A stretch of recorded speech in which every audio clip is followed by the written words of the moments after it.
আচ্ছা সন্টাই, তুমি 15ই আগস্টে কি কবিতা বলবে একটু বলো তো।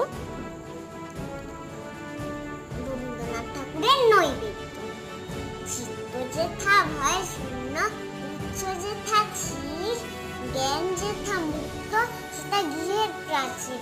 আপন প্রাঙ্গল তলে দিবস সর্বরি, বসুধারে রাখে নাই খণ্ড ক্ষুব্ধ করি।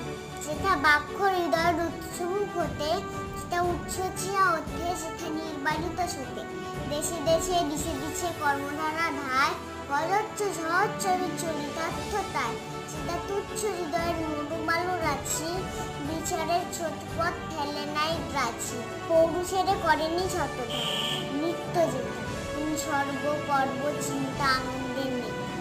নিজ হস্তে নিতল আঘাত করিত, ভারতের সে স্বর্গে করজাগরিত। খুব সুন্দর হয়েছে।